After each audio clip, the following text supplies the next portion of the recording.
트럼프 2기 시대 어떤 모습일지 짚어보겠습니다. 차도현 아산정책연구원 수석연구위원과 함께하겠습니다. 어서 오십시오. 네, 안녕하십니까. 네, 애초에 그 당선자 확정이 한 2주 정도 걸릴 것이다라는 예상도 있었는데 굉장히 일찍 이제 끝났어요. 어떻게 네, 그렇죠. 보시나요? 뭐 저도 그렇게 예상을 했었는데 사실 네. 이거는 이 해리스 부통령한테 좀 유리한 해석이었죠. 아하. 그러니까 2020년 선거처럼 주요한 경합주에서 이 트럼프 당선인한테 불리한 결과가 나오게 되고 이 경우에 이제 이 선거 부정 문제를 제기를 하면 전반적으로 이제 일정이 뒤로 당선자 확정이 굉장히 늦어지지 않을까 생각을 네. 했는데 뭐 경합지뿐만 아니라 전국 투표율에서도 네.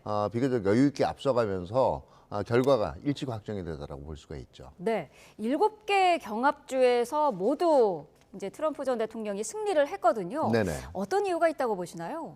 네, 일단은 뭐 여러 가지 지금 뭐 분석들이 나오고 있고 네. 또 구체적인 이제 투표 성향들을 봐야 되겠지만 흔히 얘기 나오는 샤이 트럼프 얘기보다는요. 네. 제가 보기에는 흔히 얘기한 샤이 트럼프보다는 샤이 안티 바이든, 샤이 아하. 안티 민주당 네. 이런 성향이 이번에 대거 드러났다고 볼 수가 있어요. 왜냐하면 그게 이제 상하원 선거에서도 그대로 드러나는데요. 네. 상원은 물론이고 지금 하원도 공화당이 다수당을 차지할 걸로 관측이 되고 있거든요. 네.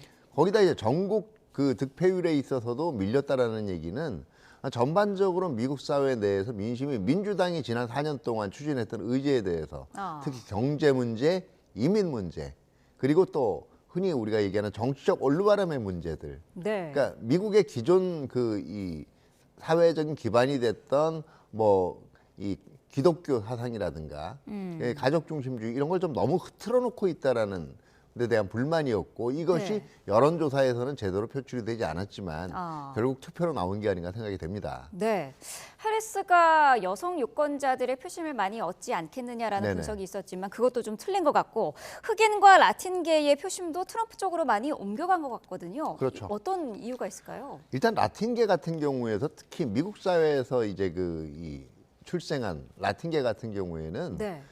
이것만 인종적 배경만 라틴이지 사실 미국인이라고 보고 있는 거고요. 그렇기 때문에 본인은 이 불법 이민 문제 규제에 대해서 반대할 이유가 없다라고 보는 거죠. 네. 더 일자리를 이제 위협하러 들어오는 거기 때문에 또 흑인 남성들 같은 경우에도 오히려 이제 라틴계나 지금 다른 쪽에서 오는 이민의 유입이라는 게 자기의 일자리를 뺀다고 생각하고 있기 때문에 네. 더 민감하게 반응을 한 거고 결국 생각을 해보면 그 남성들 같은 경우에 주로 판단을 했던 것들이 얼마만큼 더 살기가 나아졌느냐 팍팍해졌느냐 이거를 그 트럼프 재임기하고 지금 그 바이든 재임기를 비교를 해볼 수밖에 없는 거고 아무래도 그 시절이 더 나았다라는 판단이 있기 때문에 네.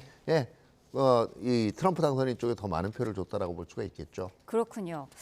자, 이제 트럼프 당선인은 집권을 하게 되면 초반부터 바이든 행정부 정책 지우개에 나설 것으로 보이는데 네. 그동안 강조해왔던 불법 이민 추방 그리고 인플레이션 감축 이런 조치가 곧장 이루어지겠죠? 네, 그렇죠. 이제 대통령 행정명령 형식으로 발빠른 조치가 이루어질 거로 생각이 되고 특히 이제 임기가 이 재선 도전은 안 되니까요. 그렇죠. 연령도 있지만 그렇게 될 경우 임기 4년 동안 자기가 이제 이 표방을 했던 것들을 빨리 추진을 하겠다라고 생각이 될 때는 네.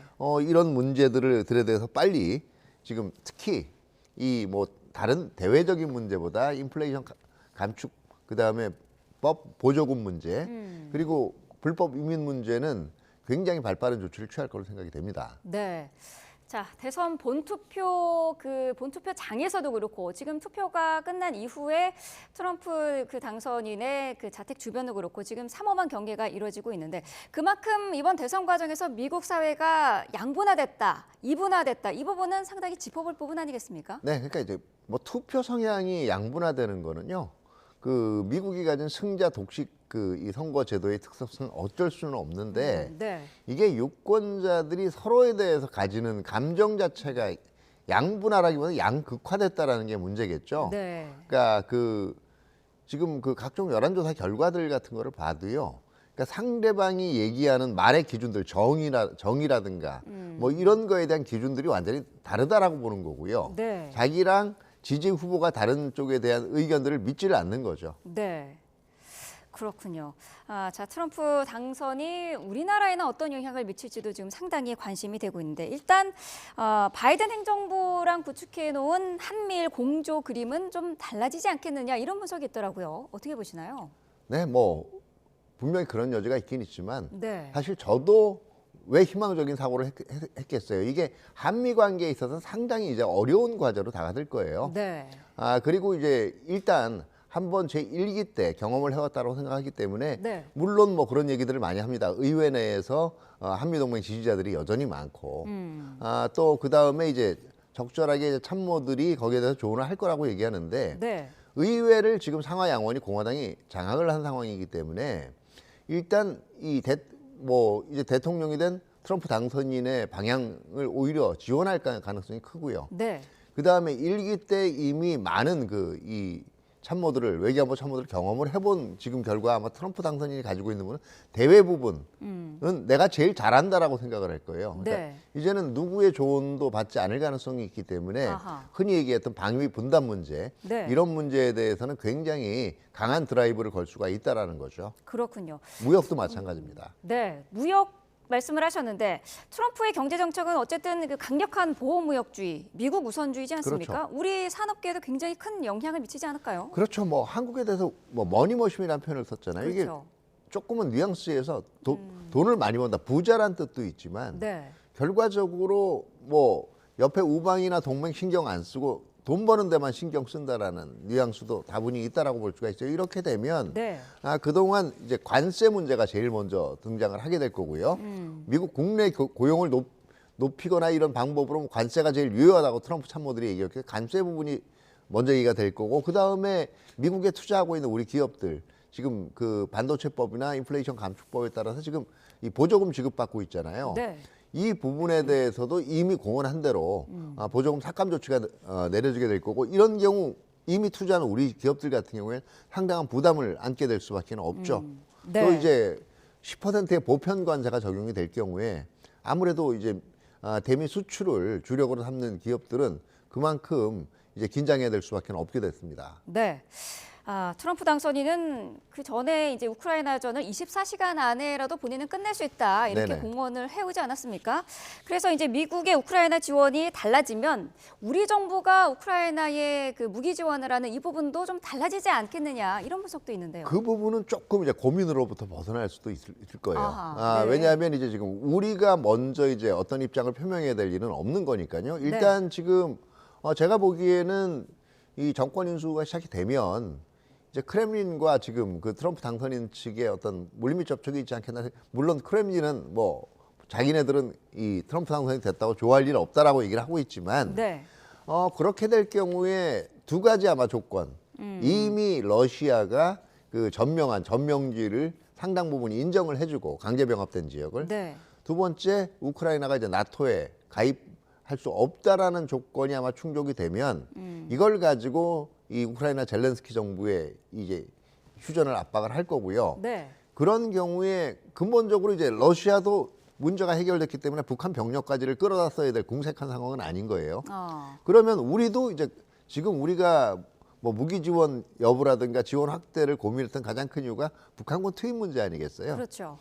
이 문제는 이제 지금 오히려 고민으로부터 해결될 수가 있는데 이게 북한군 투입했다는 것 자체가 북러 밀착의 상징이기 때문에 네. 그러면 러시아가 북한에 만약에 핵기술 제공하는 이런 상황이 되면 이건 어떻게 대응할 거냐. 이건 아까 얘기한 트럼프 대통령의 동맹관하고 맞물려서 네. 상당한 우리의 고민거리가 될 수밖에 없죠. 그러니까 이렇게 생각을 하면 돼요. 근본적으로 동맹에 대해서 이제는 기본 관념이 틀린 상대와 파트너와 마주 앉게 됐다라는 거예요. 그러니까 네. 종래의 동맹이라는 것이 협력이나 신뢰라는 걸 키워드로 뒀다면 이제 거래, 이제 동맹 간에도 거래를 중시하는 그런 파트너를 상대해야 된다는 거죠. 네, 마지막으로 요 질문 하나만 더 드릴게요. 지금 뭐 그 북러 관계가 밀착됐다라고 말씀을 하셨는데 북미 관계도 그러면 좀 변화가 있지 않겠느냐라는 분석도 많습니다. 지금 아마 트럼프 대통령이 선거운동 기간 중에 여러 가지 얘기를 했지만 대외 정책 우선순위로 보면 뭘까요? 제가 볼 땐 우크라이나전 제일 먼저 끝내는 거고요. 그거는 네. 시한 자체를 약속을 했었잖아요. 그렇죠. 두 번째는 중동에서 이제 이 반이스라엘 세력들 제거하는 문제에 더 네타냐후 정부에 힘을 실어줄 수 있고 네. 북한 문제는 좋은 관계를 유지하고 있다라고 얘기를 했지만 기본적으로 자 과거에 2018년에 미북 대화 시작될 때 그 미국이 중국이 이제 북한 문제에 대해서 관여하는 걸 굉장히 싫어했단 말이에요. 네. 마찬가지로 이건 러시아한테도 마찬가지일 거예요. 근데 북러 밀착이 지난 1년 동안 유지된 관성이 있거든요. 이걸 갑자기 그러면 이제 미국이 그렇게 얘기를 했으니까 끊어내자. 이렇게 북한하고 러시아도 얘기할 수 없는 입장이라는 거죠. 이런저런 사정을 고려를 해볼 때는 그래도 북한 문제는 우리가 생각한 것만큼 갑자기 미국의 대북 정책에 경천동지할 변화가 생기지는 않을 걸로 생각을 합니다. 네, 알겠습니다.